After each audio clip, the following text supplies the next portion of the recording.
Hey guys, I am just wanting to do a really quick video to show you how to make a sausage quiche. It is crustless, and you make it ahead of time, and then you can let it set up when it's done, cut it into squares, Ziploc or container it, and stick it in the fridge, and then just warm up each serving as you see fit. So it's a good make ahead meal. So it is completely keto friendly. So what you're going to do is you're going to use a dozen eggs. You're going to break them into a bowl. Alright, and I'm on my last egg here. So that's 12 eggs in a bowl. Okay, to this bowl, you're going to add a half a teaspoon of salt. This is just pink Himalayan salt. Just add it in. You're going to do a fourth of a teaspoon of pepper. You're going to add in a fourth of a cup of heavy cream. Okay. Then you're going to whisk all of that together. Before you start making this dish, you'll want to preheat your oven to 375 so that it's warming up while you're baking the rest of it. That way it's ready to put in when you get done. So I'm just whisking this all together, making sure it's beat up well. I also cooked one package of just ground sausage.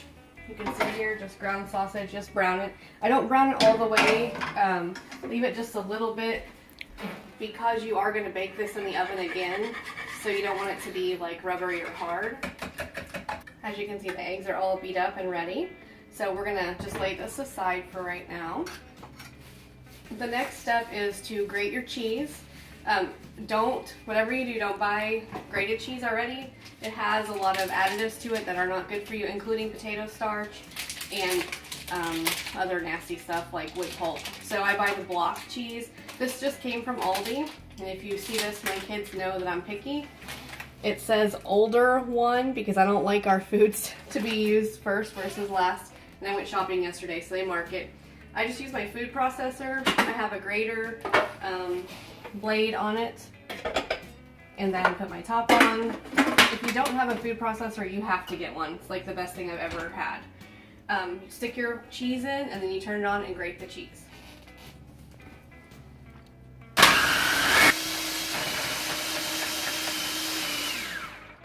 Okay, now my cheese is grated. Okay, now this is really simple. So your eggs are already mixed. Your sausage is done. You're just gonna scoop the sausage into the eggs. I try not to get the extra grease just because it'll make it sit on top. You can always drain and rinse your grease, but because we're keto, we like the extra fat, so I don't worry about that as much as I used to. And then you're gonna do about 2 cups of shredded cheese, which I'm gonna do the whole package here. We like it cheesy, so.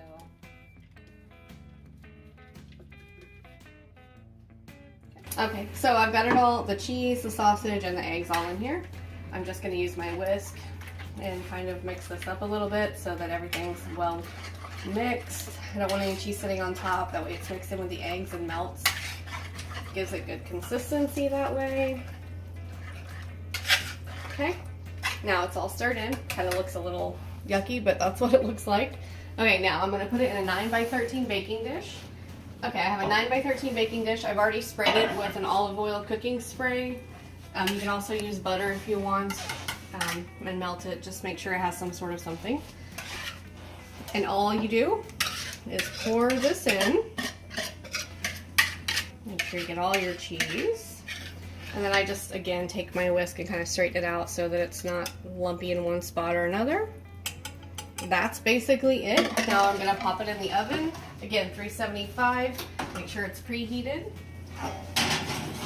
Slide it in your oven. And you're going to bake it about 20 minutes. That's it. Okay, as you can tell, my timer's going off, so I'm going to turn it off. It says it's been 20 minutes. We're just going to pull this open and check it. You want to make sure that it's set up and not gel. So I'm just going to pull it out really quick and take a look at it. I think I'm going to probably give it about another 5 minutes or so. Yeah. I'm going to put it back in, maybe another 5 to 10 minutes, and then it should be done.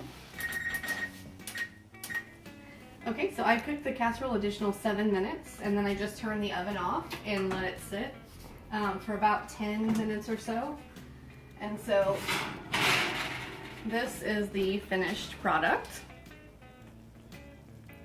And all you'll do on this is you will cut it into squares, and you can eat it right now, of course, because it's warm. Or you can let it cool and put it in either Ziploc bags or Tupperware containers, and then you can either freeze them or refrigerate them. Because we have a larger family, we'll just refrigerate them and won't last that long, but you can do that, and then you just microwave it whenever you're ready. Put it on a paper plate or even leave it in the bag. I wouldn't do that, but some people do. And that's a crustless sausage quiche. Thanks.